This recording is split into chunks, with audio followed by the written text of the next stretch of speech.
Nice. Hey, everybody. Welcome to the Fantasy Players Club. I'm your host tonight, Trevin Cremosta. Levi, the Heartbreak Kid Valentine, is here, but he's having some computer problems, so I'm taking over the hosting issues for the night. And, of course, Brent Hut Hikus is also here. Follow him both on Twitter at Levi_Valentine and at Brent Hikus. Fellas, it is exactly 100 days until the NFL season kicks off. It's the Bucs and Cowboys on a Thursday night game. Do we have any predictions for the next 100 days? Rodgers maybe moving, Julio moving, maybe a Chicago quarterback announcement. Giovanni Bernard will probably get cut before then. What else are we thinking? I'm definitely going to destroy some Brent and some of our best ball drafts. I know that much. I don't agree with that last one, Trevin, but I think there's a really good chance Julio is going to be gone, and Rodgers, I think he'll stay put. Obviously, Chicago will probably make it some sort of quarterback announcement. And Levi's wrong. I think I'll be kicking Levi's ass in some best balls. I'll have to get in some best balls this year. I've never done it before. Have you ever done best ball, Levi? I did one last year with Brent. So I think I did finish just outside the money, like 4th or 5th or something. I had Derrick Henry and still managed to not win money. So impressive. And Brent, you do about 50 best ball leagues every year? You could say that. It opened up yesterday on DraftKings, and I am in 3 of them already. So, oh my god! At this rate, you're gonna be in about 300. I know, but they're a lot of fun. Can't wait to beat you guys. So you're just joining random leagues on DraftKings? Is that what for the most part? Well, yeah. All you do is draft and let it sit. You don't have to do anything else after it. All right, so we're gonna do our Sunday best ball coming up. Have you thought when you want to start that, Brent? I'd be good to start it next week already. Next week, this weekend, this coming weekend. So on Sunday the 6th. Yeah, we'll do one. You have a time in mind? Afternoon or Sunday night, maybe. Yeah, maybe we'll tweet out the details. Follow us at Fantasy Players C on Twitter, and we'll get those out there. And maybe we can do a live stream of it, and maybe have some of the listeners hop in the live stream and also draft with us in this best ball league. That'd be pretty fun. Yeah. Yeah, I've got a bachelor party on Saturday, so I can't wait to see how I look on Sunday. They can't make your draft. They can't make your drafting any worse, at least. You know that much. All right, moving on. We're going to jump into the main event. Trevin's already taken full advantage of his hosting permission. Yeah, I make the rules now. First main event is Eric Gilbert will transfer from Georgia. Tight end went to LSU last year. I think, Brent, you had the story on this, and I'll let you tell it. All right. Well, he's actually transferring from LSU, and today he announced he'll be transferring to Georgia. He was the number 1 tight end and the number 6 prospect overall in the 2020 ESPN 300. And supposedly later on this month, he'll be joining Georgia to enroll in some summer classes. He's originally from Marietta, Georgia High School, so he's familiar with the state already. He started 8 games for LSU last year before he ended up opting out of the season. He was their second leading receiver with 35 catches and 368 receiving yards with 2 touchdowns. He actually committed to Florida on January 31st, but he changed his mind about a month later. What I find pretty interesting from this, according to for the fantasy perspective out of this, is that he told 27 Sports today that he plans to play wide receiver at Georgia. So we all know that Georgia's wide receiver star, George Pickens, tore his ACL in his right knee during spring practice. So there's definitely an opening there at wide receiver. And Gilbert, he's the type of tight end that, like a Darren Waller, he can basically a receiver playing tight end, but doesn't really line up to block anybody. So that's what's really interesting from this. Obviously, Georgia's getting a stud, but him actually calling himself a wide receiver might end up I mean, that might be his main position from now on. So if he enters the NFL as a receiver, that could change a lot of everybody's perspective on him. What do you guys think about this? It'll be really interesting to see if they actually classify him as a wide receiver once he does declare for the NFL draft, and how that pans out for the next, at least this season, I guess, at Georgia, if not the next couple of years. I didn't anticipate that as part of this thing. I thought it was likely he would end up at Georgia because, like you mentioned, Brent, that is his home state. Obviously, he could probably go just about anywhere with his talent. So the Florida thing never really made a lot of sense to me. I guess I don't know where Marietta is and how far Gainesville is from there compared to Athens, but I think it's a great landing spot for him. He's going to have a significant role in that offense, I think, especially if he does make that transition to wide receiver. He can probably do some of the things Pickens did for them in that offense and step right into significant amount of playing time on day one. Well, you mentioned he was the second leading receiver for LSU last year, Brent. Really impressive from the time he stepped on the field, and he opted out early, so it's not like he even played in all of their games and still managed to do that as a true freshman as a tight end. And you touched a little bit on how he was viewed coming out of high school, Brent, the number one tight end on 24/7 Sports of all time. So incredible profile. Showed us everything we wanted to see on the field last year. Some questions about his talent, or not his talent, his off the field stuff and his academics, I guess, going forward as part of this transfer thing. I think those were some of the questions that were out there, was whether he would even be eligible if he did come back to LSU. And I guess we'll see if he ends up being eligible at Georgia. I suspect they'll get that all figured out, but I don't know. Hopefully he sticks at Georgia until he's for the next couple of years and plays incredibly and then declares for the NFL draft, because I'm really excited to see what he looks like in the NFL. And I think his upside is as high as Kyle Pitts. And we've seen how Kyle Pitts has rocketed up the fantasy rankings, especially the rookie rankings this offseason. So Eric Gilbert is capable, I think, of being just as good of a talent as Kyle Pitts with everything we know about him so far. Yeah.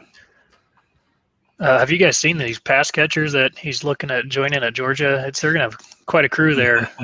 Darnell Washington, he's 6'7" tight end. He was a 5-star tight end coming out, class of 2020. It's too bad George Pickens won't be there, but also Jermaine Burton was a 4-star guy, and a lot of people have him as a top 10 dynasty rankings too as wide receiver. So, boy, they're going to have some pass catchers there at Georgia now.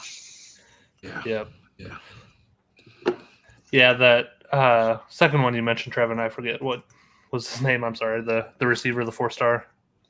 Jermaine Burton. Jermaine Burton. He was one of the recent Daily Devies I did, and like you mentioned, he had a really strong freshman year. I don't think he broke all the way out, but he came really close, and as a true freshman, that's pretty impressive. He's not a huge receiver, but he has pretty good size at 6 foot, 200 pounds. Ran a 4.43 coming out of high school, so really good athlete. But yeah, he shows a lot of upside, and I think he's a top 10 receiver, Devy receiver in most people's rankings. So yeah, stepping in right alongside them. Darnell Washington's kind of a weird one. I think there's some hesitancy around him in a lot of the Devy circles I've seen because he's 6'7" and 260 pounds, and so that type of athlete at that size, a lot of people are kind of worried that maybe he might be better off sliding over to tackle, which would probably maximize his earnings potential in the NFL. And if he's able to do that successfully, potentially get him drafted higher as well. So that'll be interesting to monitor over the next couple of years. Just kind of a unique situation with him. And right now he is a tight end, but there is a chance that with as big as he is, he could change positions and try to become a tackle. Yeah, I was just looking at Darnell Washington. I remember him from last year when he was a high schooler. My gosh, look at his pictures from last year. He is, oh my goodness. And then even seeing him this year on the football field, I think he was number 0. Oh man, that's a pretty cool. We talked about numbers, like football numbers, a couple weeks ago, or maybe a month or two ago. That was pretty cool to see a big, huge tight end like that, number 0. And he did come on late last year. And I read a little something about him today because Gilbert transferred there, and I knew they had Washington, and I knew they had another guy. I think his name is Bowers. He's one of the top tight ends from this year's class. So Georgia has some freaks at tight end.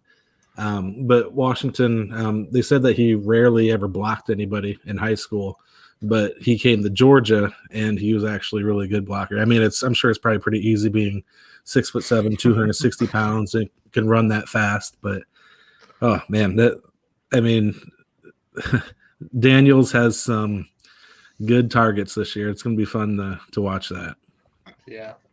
That kind of athlete with that size, I mean, there is a chance he could become a really good tackle if he likes blocking and if he wants to potentially pursue that as an option for the NFL. I don't think it's as crazy as it kind of seems on the surface. Mm-hmm. Yeah, it'd be pretty funny to have your Devy tight end all of a sudden switch to a tackle. Really limit your options then. I was also going to say Jermaine Burton from Calabasas, home of a lot of famous Husker players. So we got a lot of ties there. Former Huskers mostly. Yeah, former. Now, which one of these dads got angry at you at Twitter, Levi? Oh, Kendall Melton's dad was not happy with me because I quoted 24/7's 40 time for his son instead of some other laser time from a camp that his son was at where he ran like 2/10 faster. So I think Mr. Milton should take that up with 24/7. Really? I did not see that. That's kind of cool. Yeah, his Twitter handle is Father of Ballers if you're looking for him. I will have to check it out. I hope he listens to this. He looks like a very strong man, and I think in his Twitter bio he has that he's retired Air Force, so I have no doubt that he would snap me like a twig if he wanted to. You'll change the 40 time to whatever he wants. Yeah. He ran a 3.9, sir. Yeah, that's good on your part, I think. Yeah, I just told him thanks for sharing and told him where I got the info. So hopefully that satisfied him, but I don't think it did based on his response to that tweet. So at least one Georgia fan, or at least one Kendall Milton fan, is not a big fan of me and the Daily Devy. I hope he just starts consuming all your content, just being real stalkery. Yeah, that's the only one he's replied to so far. He didn't stick up for any of the other Georgia players, so I guess I might DM your phone number to him. Thanks, I appreciate it. All right, we ready to jump into round 2 here?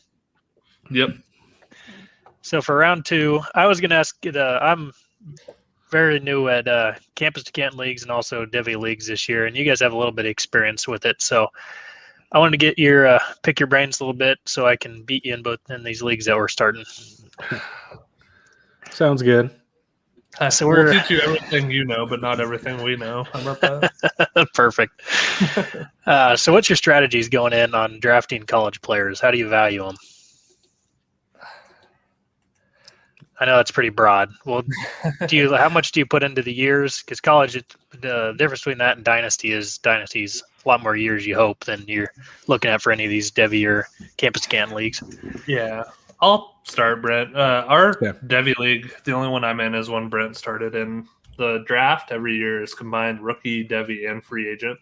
So it is fascinating to see how people value Devy compared to rookies, compared to, some free agents who might be out there. Like I think Anthony Ferbster was out there this year, got drafted. And, you had awesome players like Tim Tebow and what's his name, the Popeyes biscuit guy going late. Kelvin Benjamin, yeah. So, but I think to answer your question, Trevin, in this league, we have 10 spots for Devy, and usually Devy, the roster spots you can devote to it are pretty limited. So my strategy is always I'm swinging for the fences because I figure I can get, mediocre or depth quality talent pretty easily via trade or via just, guys that didn't pan out the way I thought they would. But if you can get a couple of those high-end guys that come off your Devy roster onto your NFL roster in a year or in a couple of years, that can change the whole direction of your team. And so I am more likely to take a swing on an incoming freshman that's like a Travion Henderson this year, that's the number 1 overall running back, and I think has extremely high upside, instead of someone like Kyron Williams, who has been really he's been a good back for Notre Dame over the past couple of years, but I don't see that same kind of upside. Like, I think he could be a starter in the NFL, but he might not be like a running back 1. He might be more of a running back 2 type of ceiling. So that's kind of the way I do it, I guess, is I try to figure out who those guys are that are most likely to have a really high ceiling. And, you're not always going to get those the first year. So, like, a lot of times the freshmen who pop up would have really good freshman years, or even sophomore. Like this year in our Devy draft, the number 2 pick was Treylon Burks out of Arkansas, who really had a big year last year. He's draft eligible next year, so you're going to get him, after 1 year on your Devy squad. It has a really high ceiling. Someone like that may be available and go early, and I think that's kind of the same type of thing where the ceiling is there, but there is still a little less risk than maybe you would see with an incoming freshman or something like that. And as far as like how many years until they're going to be on your pro roster, it matters a little bit to me, but again, I'm just swinging for the fences. So if it's going to take 2 years instead of 1 year, it's not a huge difference maker to me. Like, obviously, if it's a close or a tie, I'll take the guy that's a year closer, but it's not like I'm always just going for the older guy. So I should back up before you answer, Brent. Difference between Devy and Campus to Canton is Devy, you don't get any points while they're in college. You're just hoping to hit a guy that's going to produce for you once they hit an NFL roster, right? Right. So you're saying you have 10 spots in that Devy roster. Those guys just sit on your Devy spot. You can trade them, I'm assuming, but you don't get any value out of them until they hit your NFL roster. Or they don't produce for you until you hit that roster. Where Campus to Canton, it's a whole other league. It's a separate league from the NFL one that we're scoring on, and there's going to be a champion crowned. So you want guys that are producing at the college level to win that league. Yep. So I just wanted to clarify that. Brent, you can kind of talk about your overall strategies on your college players you're looking at. All right. Well, I'll talk about Devy first. I try to get probably, I was thinking like 75%, but it's probably got to be anywhere between 75 to 85% of your Devy players. I think it's got to be running back or wide receiver. And even in Superflex, Brent, you would do it that way? In Superflex, it's probably a little bit different there. I think you got to have 2 quarterbacks. Because right now our Devy one is not Superflex. I wish it was. But I was just mainly focusing on our current Devy. But I still feel like it's got to be the majority has got to be running back and wide receiver. And I think I do it a little bit differently than Levi. I try to get maybe half and half. I'm taking a swing with a few running backs, a few younger running backs for them to be stars. And then I'm going to draft a few running backs that will probably get drafted next year in the top 3-4 rounds where he can help me out on next year's team. Wide receivers, I'm always trying to take swings with the studs. I feel like if you have a good receiver in any fantasy in Dynasty League, you can be good in Dynasty for a long time. So I'm always trying to find the really good stud wide receivers there. So if I had a choice to pick a stud, a for sure stud wide receiver compared to a stud running back, I'm going to go for that wide receiver right away. But yeah. No surprise there. No, I know. You should know that by now. You did get Travis Etienne in this league, though. I did. I got him when he was pretty young. I think I got him when he was a freshman. So just like this, I'll never forget. There's a run that he had when he was a freshman, and I really want to draft him, so I got him, and I mean, hopefully he'll pan out for me. For Campus to Canton, I think it's a little bit different. Since we are using points for these guys, I'm going to try to win that league too. I'm not going to just focus on the NFL, and I feel like it's got to be some sort of a mix. I want to get guys like at quarterback. I'm thinking Superflex now. I want to get like the Spencer Rattler, Sam Howell on my team, while I might get at some quarterback that might throw it 70 times a game. So that's going to be a lot of fun. I haven't actually played a full season of Campus to Canton yet, but it's going to be a little bit different strategy. I might be picking a few guys that I know they don't have a future in the NFL. So I feel like it'll be a mix. I still want to – I don't want to do it 50-50. I want to maybe get like 75% guys I feel will be good NFL prospect and maybe 25%, maybe a little bit less for guys that'll just do good in college. Just give me some stats in the game. So it's different.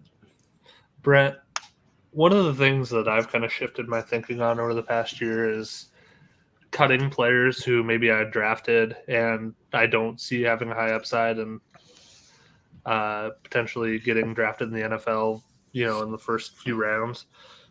So, for example, the player that kind of made me come to this realization was Puka Williams. So, like, I had drafted him after his freshman season, and he was productive, and he had, didn't get drafted in the NFL draft. And I held on to him last year thinking, it's just one more year, then he'll be gone, or I'll cut him.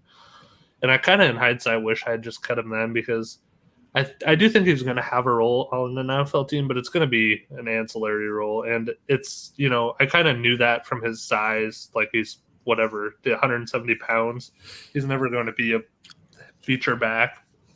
And so I kind of wish I had, been more aggressive about just cutting him and potentially either taking him as a rookie, this year or just letting him go altogether. And so that's something I did this year is I cut a couple of Devys that I had, one of which was Brock Purdy. And again, this is single quarterback because I think he's probably going to get drafted, but I don't think it's going to be real high draft capital.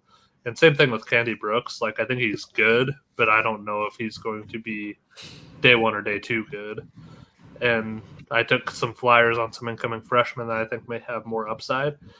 Is that differ from your strategy at all, I guess, as you kind of look at, maybe you take a freshman and they don't pan out the way you thought they would, or they're just kind of a marginal prospect? How do you look at that going forward? That's something I definitely thought about. Like, I have Justin Shorter on my team. I got him when he was that 5-star receiver freshman coming into Penn State. He ended up transferring to Florida, and he's done so in his career. He's not looking great right now for him. But with Kyle Pitts gone, new quarterback, I'm just taking a chance. Maybe he'll have a great year this year. Maybe he'll live up to his 5-star billing. So I definitely thought of that, and that's a really good strategy. I mean, it's if a guy is going to get drafted like in the 5th or 6th round, it's better just to drop him and then draft him the following year, and then maybe take a chance on a younger freshman in college. So that's a good strategy there. Yeah, since you only get so many lottery tickets, it seems like it might be worthwhile to try to hit on those more often rather than hope, looking at one that's kind of marginal and then isn't likely to gain much value over the next year. Yeah, it's like buying a lottery ticket. You don't know if you're going to win, but you have a good chance to win $1 million when you have a dollar winner in your hand. So exactly. You just might throw that dollar away and just go for the $1 million. I get it. Yep. Now that's going to be a little different than a campus to Canton league where you have 35 roster spots, I'm thinking we have on ours, and these guys are producing in college. So that was going to be my question on value. A guy like Puka Williams, you're probably going to hang on to him because he's probably going to keep producing in a regular year. I know COVID cut it short last year, but they're probably going to put up big numbers in college. So how are you guys thinking you're going to value players that are going to produce big numbers in college versus your NFL prospects later on? Just for an example, you're looking at a quarterback, Mississippi State quarterback, whoever ends up going to be the starter is probably going to put up huge numbers. But these first couple of guys that go through Leach's system probably aren't going to be NFL prospects. So what are you guys thinking on that front for valuing, trying to win the campus league versus your future NFL stars? That's a good question. The Mississippi State quarterback, I can't tell you who he is right now, but he's definitely on my radar. He's I mean, he plays for Mike Leach. KJ Costello, Brent. No, he was last year's. Yeah, it's kind of open this year from what I saw. And I wasn't saying a specific one. I just know with Leach's offense, the quarterback's gonna put up numbers. Yeah. But a guy like that will be on my radar, but I'm not gonna draft him early. There's probably about 10 other, maybe more, maybe 15 other quarterbacks that I'd rather have instead of someone like that. To me, as a novice, though, a quarterback like that's going to really help you win the campus league. I agree, but a guy like Spencer Rattler will put up some nice numbers too. Sure. I wasn't saying draft him over Spencer Rattler, but yeah. When you get to those NFL's prospect ranges where they might not be putting up big campus numbers right now, maybe if you're looking to win it, you take somebody like that. That's what I think is going to be fascinating about this draft is you have the players at the top in the first few rounds who are going to be really good NFL prospects and are going to put up monster numbers in college, like your Spencer Rattler, your Sam Howell, your Bijan Robinson, like all of your Keyshawn Boutte. All of those types of players are going to go early. And then you're going to get down at a certain point that's going to be like players who are going to put up really big numbers in college, like the Mississippi State quarterback, whoever that ends up being, but probably don't have much of an NFL future. Or you have someone like Caleb Williams at Oklahoma, who is highly touted incoming freshman. He's not going to play at all this year behind Spencer, unless Spencer Rattler gets hurt. But in 2022 is going to be in a great position to put up a ton of points and have an NFL future. So you're trading off that production in 2021 with the idea that you could have a really high ceiling player in 2022. Or, even just maybe you have players like at Alabama, the Alabama running backs, who you never know which one's going to be the next guy. But if you hit on it, it's going back to that lottery ticket comparison, Brett. It's like striking gold. Or and in that case, they might not even be the starter bell cow guy at Alabama, but they might still get drafted high and have a lot of draft capital going to the NFL. So you might never really see the value in the campus league with an Alabama running back. Yeah. Or some of those like day 2 NFL picks who might, day 2 to day 3, like round 3 or 4, might have decent value going into the NFL and put up some decent college stats, but you may have some of those smaller school guys who are putting up a ton of points against really bad competition on the campus side. And it's going to be really interesting to see how the different teams strategize around that and value those players as we get into those middle rounds, I think. And I don't know that there's a right or wrong answer. I think it just depends on, is your goal to win the campus side, or is it to put as much talent into your NFL roster as you can? I bet there'll be a few teams in our campus to Canton League that's going to go all out on trying to win it. So they won't even care about the NFL. I mean, if it works out for these guys that they're drafting, great. But I can see them just going all out and picking all the studs while other people maybe do a little bit of both.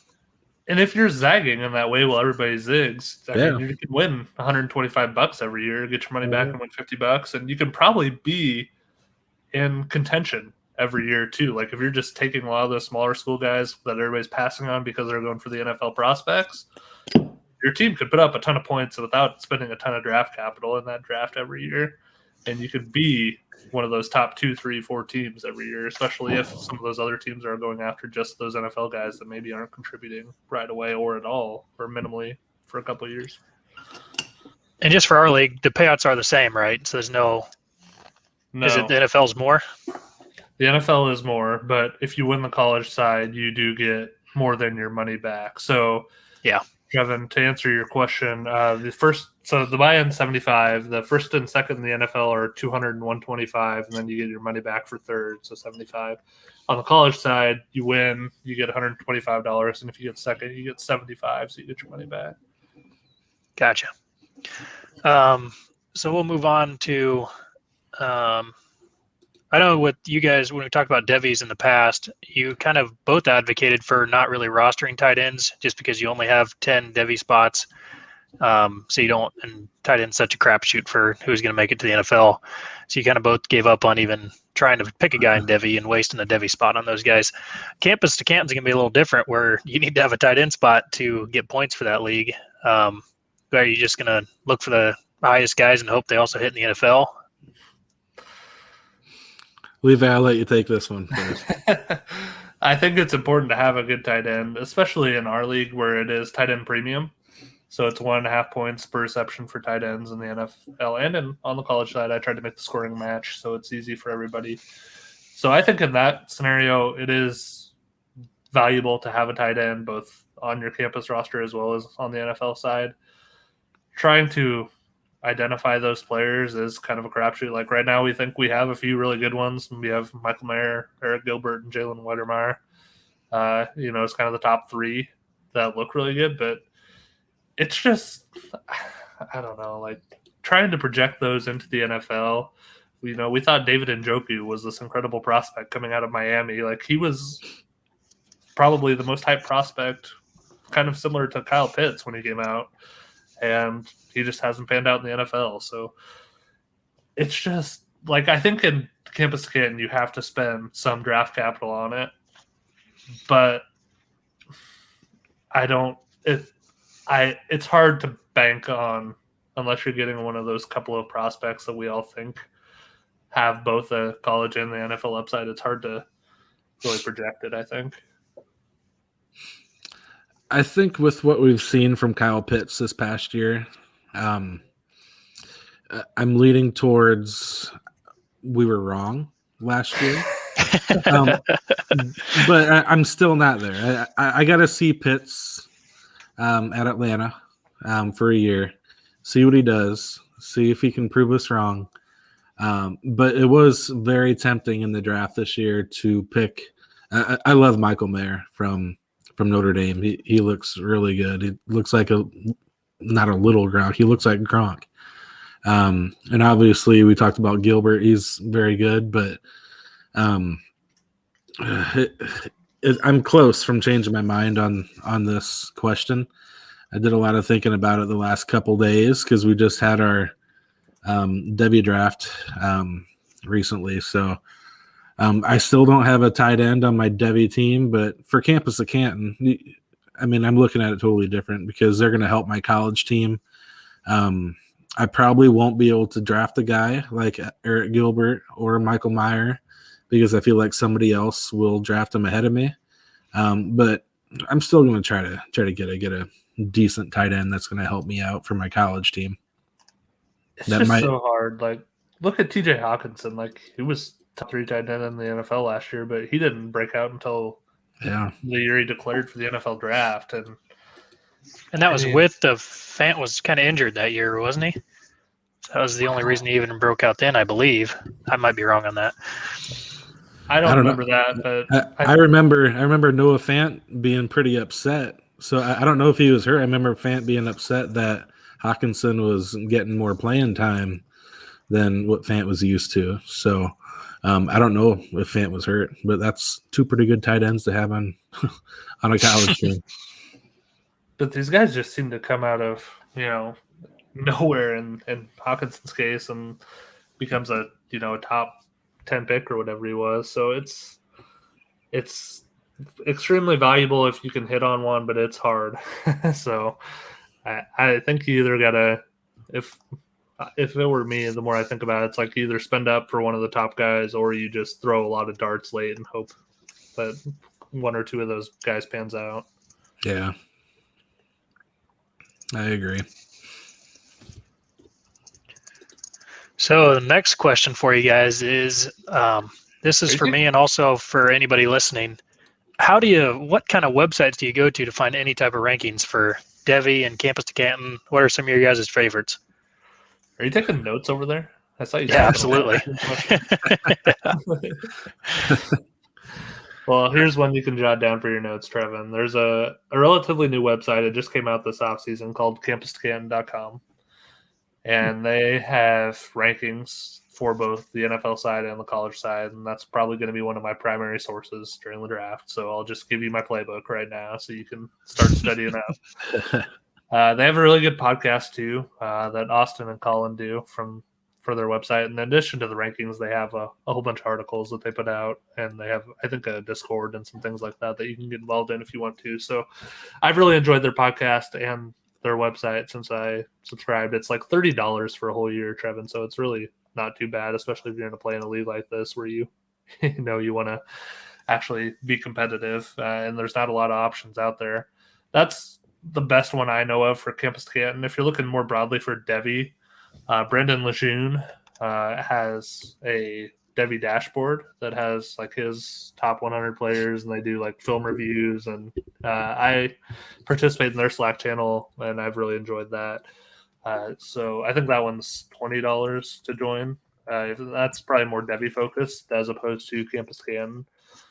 So that's one that I would also throw out there as a recommendation. And if you're looking to join that, you can reach out to Brandon on Twitter at Devy Deep Dive. Very nice. Brett, do you have any other websites or content where you look? I'm definitely gonna take a look at that Campus of Canton website that Levi mentioned. I did not know about that, but I look at the rankings to see where these guys are probably going to be picked, because I don't want to reach for a lot of the guys that I really like, because I know everybody else is going to be looking at rankings, and I mean we all look at rankings, but I look at Dynasty League Football, DLF. I look at Dynasty Nerds. There's a guy on there, Shikakis, I think that's what it is. Brian Shikakis, yeah. Yeah, he's really good.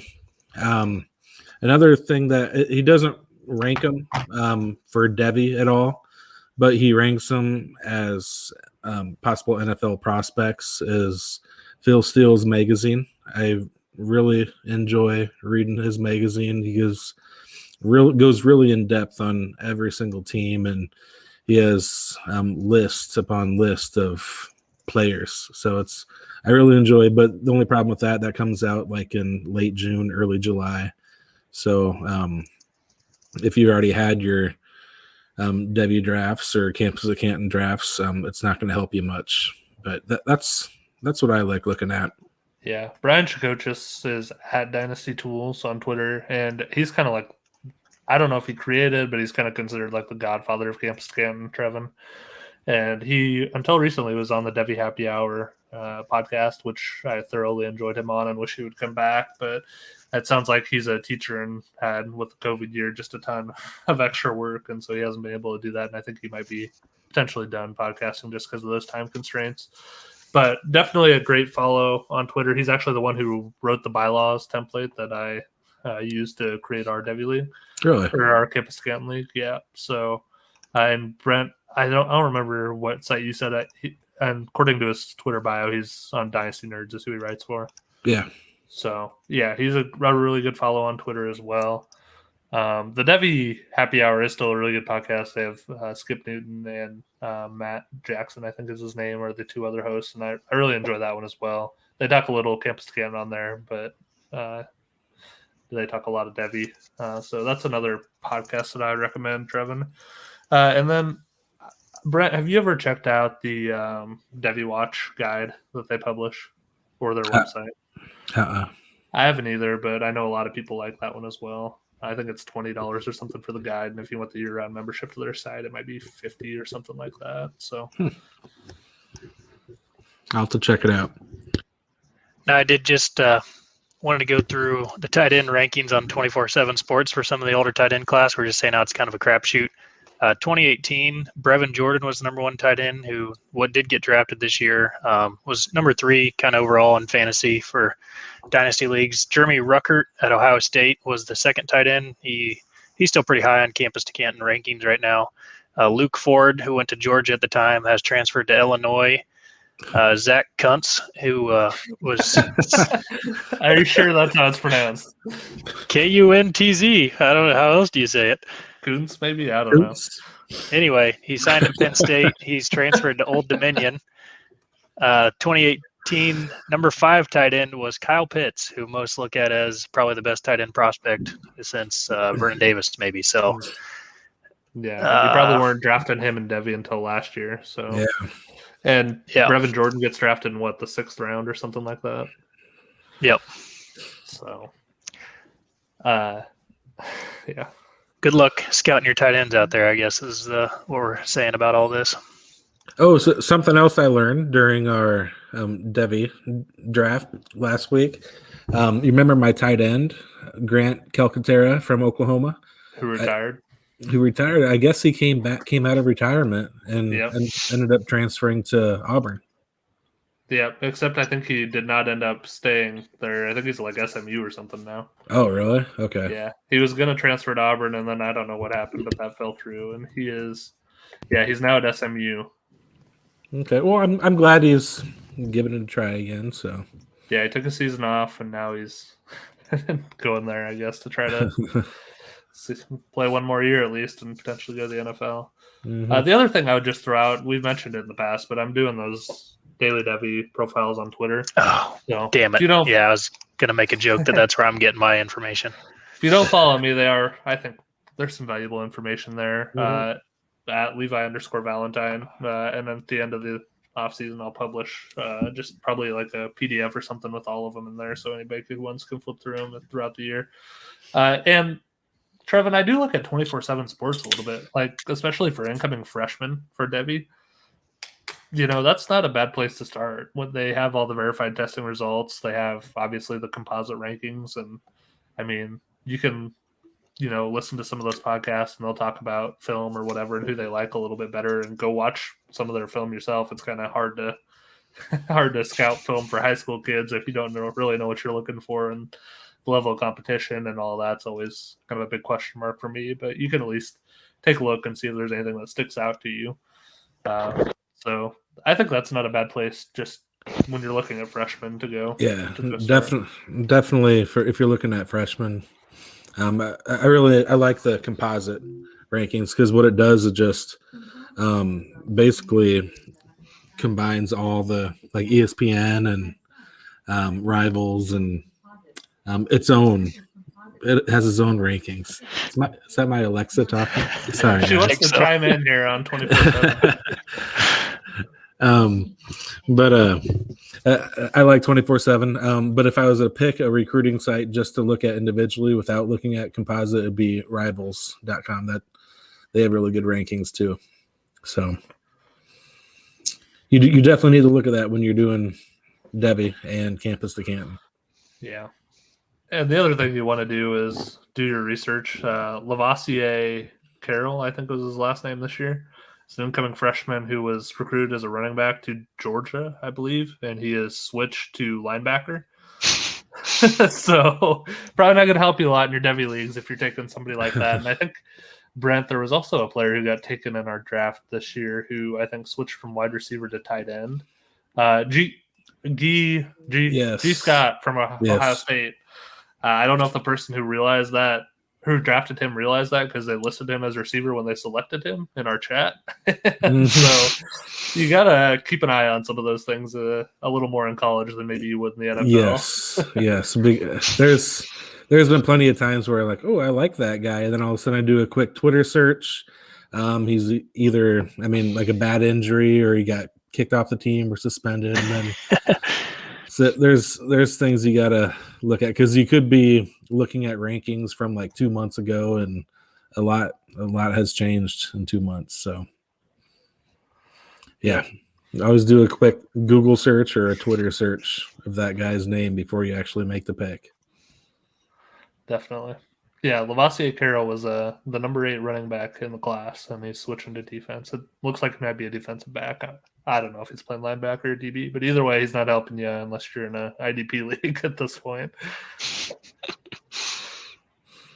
And another guy, we're talking tight ends early. Thomas Fidone, Nebraska, number one. Already tore his ACL. Yeah, number 1 tight end coming in college football this year, and some people might have been interested in maybe possibly drafting him, but they might have changed their mind when they saw that he tore his ACL.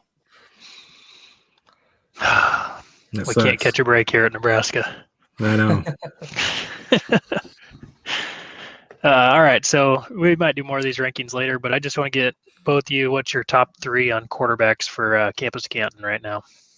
Ooh, top 3. Top 2 are easy for me. That's why I made it 3. Yeah, Rattler and Howell. Whoever you want to take first there, I think they're pretty close. And flip a coin. Those are, I think, the consensus top 2. Brent, you agree? Yeah, I agree. I like Rattler number 1, and then Howell very close at number 2. And this is Campus to Canton, you're asking, Trevin? Yep. For me, then, I think you can make an argument for 2 players at 3 for me, and it's between DJ Uangalele and Bryce Young. And we've seen a little bit from DJU already, and I have a little more confidence, that he's going to be the starter and perform at a high level. I really think Bryce Young is too, but we haven't seen it on the field really yet. So just for me, that would probably be the tiebreaker. And, I guess they both are sophomores. So, yeah, the tiebreaker for me would just be that we saw a little more of a sample from DJU last year than Bryce Young. Yeah, the third one's tough. You did a nice job pronouncing his name, Levi. That's very good. I'm proud of you. I'm trying to get better at that. That's tough. I want to go out on a limb and pick someone like Matt Corral, but I'll play it safe and go with DJU. Trevin, as you've done your preliminary research, any hot takes you want to drop on us here? No, I don't know enough to even act like I do here, but just DJU. I'm just saying you, like Brent did there, and we'll go him just because we did see him some last year. He looks to be the next good quarterback at Clemson. But he did lose. He did lose in his start, though. Never mind, he's off my board. 6'4", 250. A big boy. Jeez. I'm switching to Jaden Daniels. You like him tall and skinny instead? 6'3", 185. Yeah. 65 pounds lighter. Same height. All right. Are we ready to move on to the question of the week? Yeah. I think so.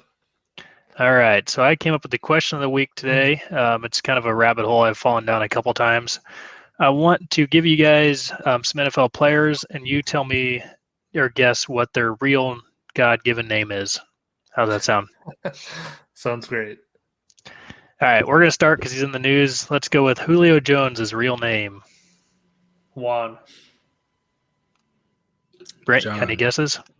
John. It is Quintorius Lopez Jones. Wow. Yeah.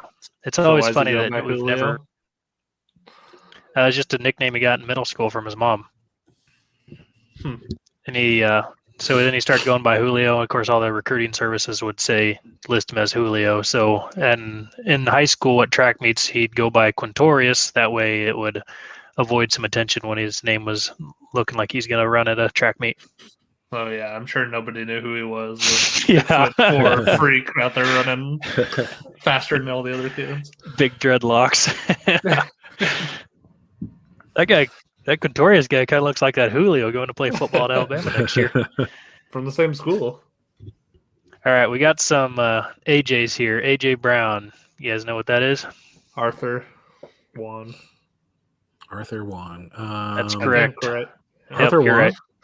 Yep. Wow. How about AJ Green? Wait, who'd you say last? AJ Brown. Oh, okay. That's why I knew that one. Okay. I thought you meant AJ Brown. It was AJ Brown. Or AJ Green. AJ Green. AJ Green's name is Alex James. I've heard this one before, but I can't remember it. So I'll go Antonio. The Bengals. Go ahead. The Bengals Twitter account does like using this when he does something good. So it is out there a little bit, but it's Adriel Jeremiah Green. Oof. Another AJ Dillon. Damn. I'll just tell you, you're not going to get this one. Algiers Jamal William Dillon Jr. Wow. Algiers. Algiers. I don't even know who this is. We're going to skip him. CD Lamb. I don't know this one. I should. Cedric Daniel. It's not even abbreviated. He spells it out. CED. Yeah. It's Cedarian Lamb. I can see why they call him CD. There's a lot of people that go by their middle names, but Chris Godwin. Christopher is his middle name. It's a common name. It's not a wild one here. George. Frank. Rod Rod Godwin. That guy sounds 50 years old. Rod God would be an awesome nickname. He should totally go by that. Now we're getting to. There's That's quite a porn few. name, I'm pretty sure. There's quite a few that use the initials, their first initial, then J for junior. So that's a hint for this DJ Moore. Daniel. Junior. Dante. Deniston Moore Jr. Have you guys heard Dak Prescott's before? Well, I know Dak short for Dakota, but Yeah, that's his middle name. Huh. I don't know his first name. Edward. Rain, Rayne. I had heard that one. How about Debo Samuel? I'll just list it here for you guys. Debo Samuel is Tyshawn Raekwon Samuel. Another junior is DJ Chark. He has Chark Jr. on the back of his jersey, so. Yep, but that's what the J is from. Dennis. Daryl. Daryl's correct. Daryl Hey! DeMont Chark Jr. Nice. I think I'm winning sure. this competition. I feel like we need to go by their real names whenever we talk about them. So, like, whenever Daryl Chark has a good game this year, we gotta give him some credit there. I'm sure you've heard of DK Metcalf before. DeKalin. Yeah. DeKalin Zacharias Metcalf. How about Drew Lock? Andrew. That's middle name though. Oh man. I don't Another know. middle name guy. Ryan. I've heard this one too. I can't remember. Paul Andrew Locke. Paul Locke. That name sucks. Might be a worse player than Drew Lock. So this one might be my favorite. Riley Ridley. You told us we'd never guess this one, so I'm not even gonna try. You know who his brother is, right? Yeah, Calvin. Got any guesses on Riley's name? Hobbs.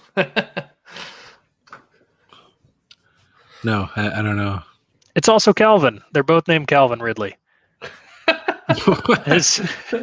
He goes by his middle name though. Calvin Riley Ridley. Calvin, George the Foreman Falcons. family or what? Yeah, the Falcons receiver. His middle name is Orrin, so he goes by Calvin Ridley. You should. Yeah. Sure.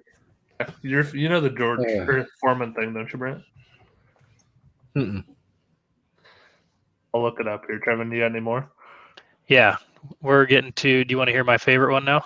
Well, this one isn't my favorite yet. I thought Riley Ridley was your favorite. No, I got a different favorite. Eli Manning. What is Eli Manning's real name? Derek. It does start with Eli, so I'll give you that much. I assume it's probably not Elijah. Nope. Because that's too obvious.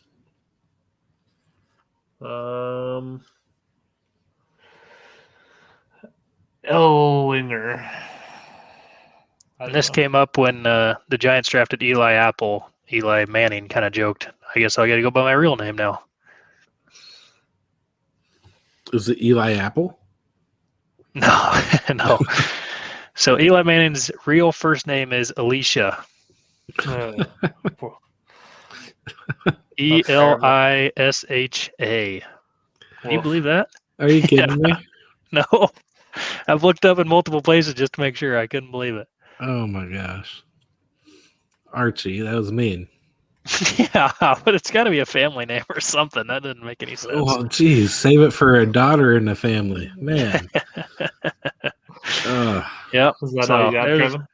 Oh, there's a lot more out there, but that's all we need to really go through, I think. I don't know if Brent's ready for the George Foreman trivia. All right. Foreman has 12 children, 5 sons and 7 daughters, Brent. Do you want to guess any of his sons' names? George. Got one. There we go. His 5 sons are George Jr., George III, George IV, George V, and George VI. On his website, Foreman explains, I named all my sons George Edward Foreman, so they would always have something in common. I say to them, if one of us goes up, then we all go up together. If one goes down, we all go down together. Wow. That's quite the reasoning. He also has 7 daughters. Luckily, they are not all named George, but one is Georgetta. Georgetta. Oh, I always kind of thought that he named them all Georgetta.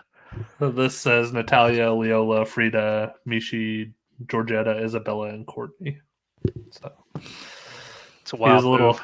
I guess they don't all go up or down with the boys. Like get their own. That's crazy. You're crazy for that one, George. All right, guys. Do we want to jump into the beer check for the week? Let's do it. Yep. So I have got a Shiner Brewing. They do pretty cool variety packs. They're one of the few breweries that do 6-pack variety packs. And I got the Texas Heat Wave. And this one is one of the three were Berlinger Weiss. And it's a German-style sour ale. So pretty good summer beers from Shiner. Nice. Did you rate it? I'm not a big sour guy, and this one's pretty good. We'll go 6.8. Brett, you go next. All right. I got Wicked Spark IPA. Oh, I thought you were just doing Coors again. Nope. I did have a couple Coors, but I saved this for. I haven't taken a drink of this, so this will be a true rating here from Bottle Rocket Brewing from Seward, Nebraska. Kind of a cool cover. It's got a little rattlesnake on the can. Like it's a record. Not cover, but you know what I mean. Label. Yeah. Yes, label. I like that better.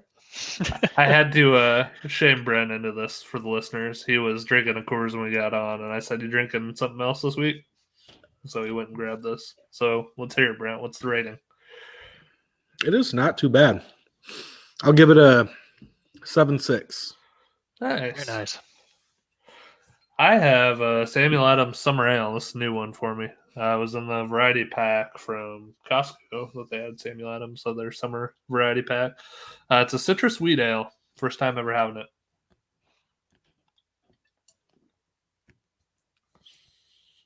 That's a good one. I'll go 7.3. That's a good hanging out on the deck, having some friends over beer.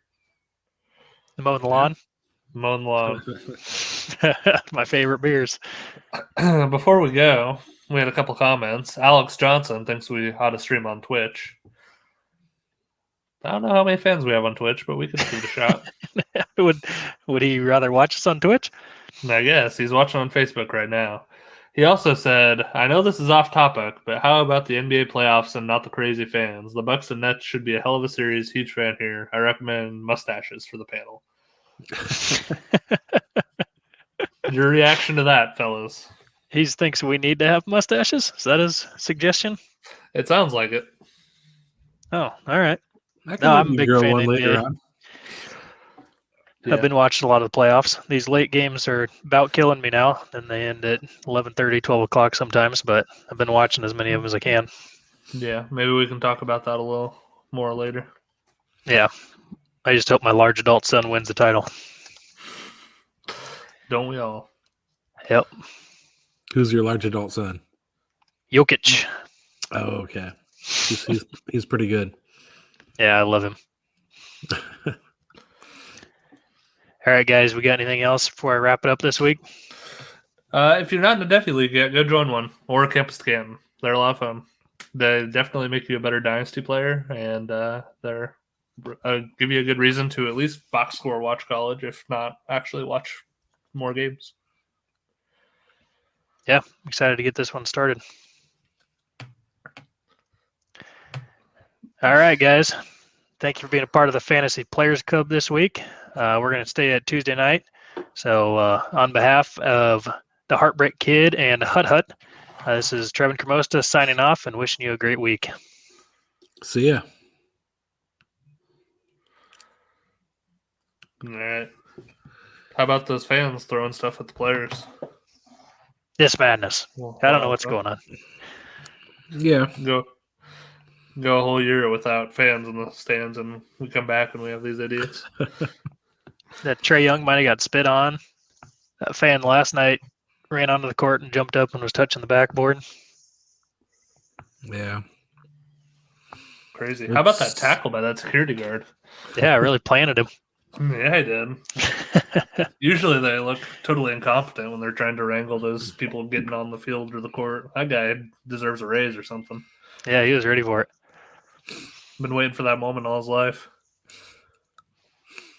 Oh, I don't know what it is. If maybe this always happened and we just have more cameras and HD and stuff, so maybe we're just capturing it more. Or maybe there's something's changing and people are getting more crazy. I don't know. I mean, it seems like it's happened like a lot over the last. I mean, just watching.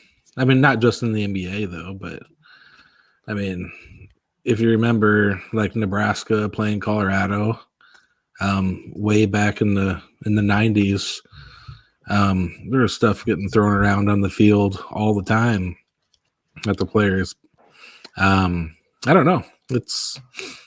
I mean, definitely bonehead fans. I agree. Do I think like these players should be banned from NBA games?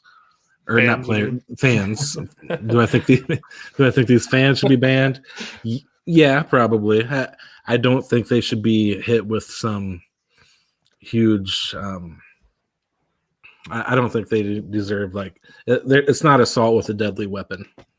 That's because that's what the guy is getting charged for the guy who threw the empty water bottle at Kyrie Irving. So I would think they're just doing that now though, and I doubt that's what he really gets charged with. But yeah. I'm not a lawyer. Maybe that's just what they're saying now. But yeah, so I mean, gosh, I remember the Ron Artest. That's what I was saying. It sounds like you were in favor of the Ron Artest going into the stands, Brent. I remember watching that and I was like, oh, that was awesome. But maybe that cooled things down for 20 years, 15 years, however long it's been. Need another round of it. Mm-hmm. That was wild. I mean, I just watched that on YouTube. I think probably watched it over the past year, but that's pretty cool. I just remember watching it. It was just amazing. Cool. I mean, it was. I mean, I was young at the time. Was that Steven Jackson that was taking that huge wind-up swing and happened to slip before he made connection? Him or Jermaine O'Neal did that. He's gonna kill that guy.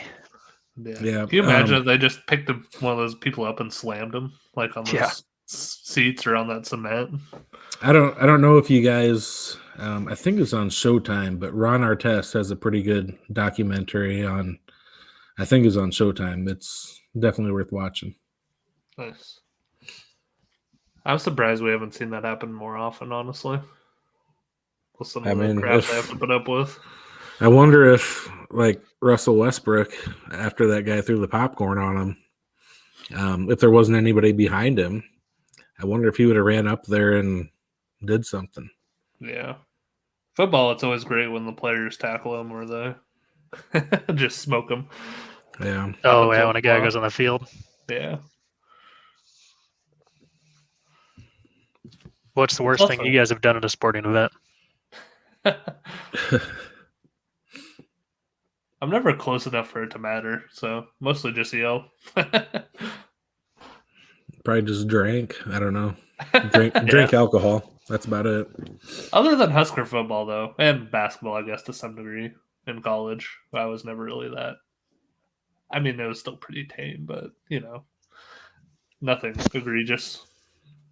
I've been pretty crazy at Salt Dogs games before in my younger years. Some huge Salt Dogs fan, huh? Well, I like to drink the dollar beers there and then really give it to the opposing players. Did you throw any popcorn kernels at him? No, I never threw anything, but everybody in the stadium, I'm sure, heard me. Do you want to repeat what you said?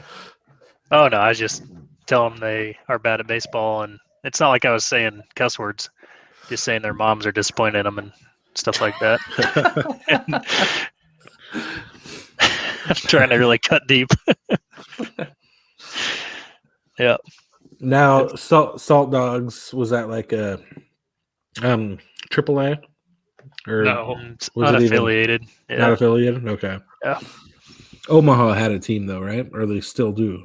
Storm Chasers. Okay. Yeah. I obviously I don't follow baseball too much, so I don't know this stuff. No, I don't either. It was dollar beer night. That's all I knew about it. I'm not sure what level. The Storm Chasers might be AAA for the Royals. Yeah, they're the Royals team, but I don't know what division or whatever. Let me look quick. Yeah, they're the AAA affiliate of the Royals. You know what's the wild? It's always stuck out to me as just a wild fan thing is, when Hank Aaron hit the home run to break the record. Oh, yeah. Crazy. Two fans out there run around the bases with him. Yeah. It's every time I see it, I don't believe it. I'm like, that's got to be another player, right? No, it's just 2 fans that ran out on the field and ran the bases with him. Nobody Speaking of that, him. what about Phil Mickelson last weekend? Or was that 2 weekends ago? I mean, that got kind of got out of hand with the fans. Did you guys see that? I didn't watch. What happened? Well, on the final hole, there was just fans following him like way too close. The security, they lost control of the crowd big time. Yeah, they're just like walking next to Phil Mickelson. All the way up the final hole.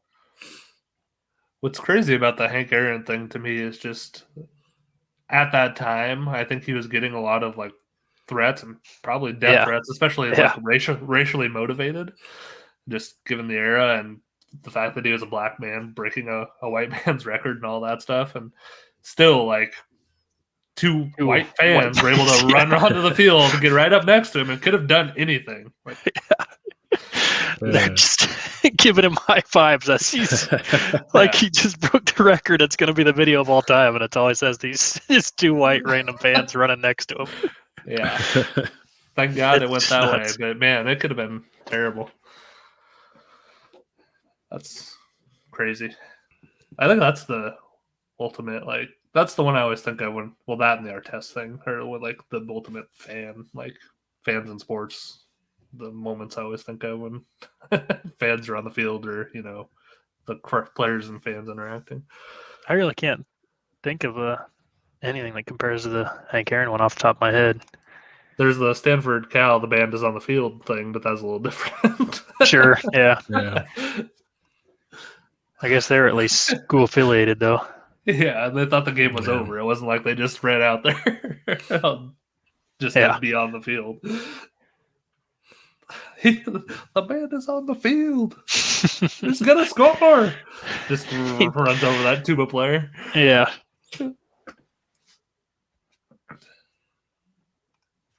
Yeah, I think that's all I got. Should we call it? Yeah.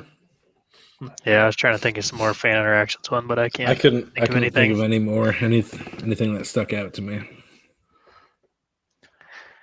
Yep, that's all I got. Has anything happened at any Nebraska games over the years? Just the stuff you referred to in Colorado, but it's not like that's a specific incident that's real famous. And I talked about this on our first intro episode. I remember Ray Caruth. He's not doing so good now, but I was in the end zone, and we talked about this a year ago, and he was just, oh my gosh, he was a different type of character. I'll never forget that. I was probably like 10, 11 years old, and just hearing him just wanting to fight everybody. I mean, me being a little 10-year-old kid, I was just in awe of everybody just talking back to him. He was just talking back, and it was just like, come on down, let's bring it down. So I don't know. That's something as a player fan experience that I'll never forget, that just myself was kind of part of. Yeah. Wasn't it during the World Series a year or two ago when those girls flashed the camera when they're sitting down late? Yeah. I think I remember that. And there was that hockey one where the same thing happened after a goal or something, when wasn't it the Capitals in Vegas or whatever? I don't know what you're talking about there. Some lady was sitting by the glass, and right after a goal, she did it and got on TV. I'd never know, Levi. I only look at their faces. Of course. Mm-hmm. All right.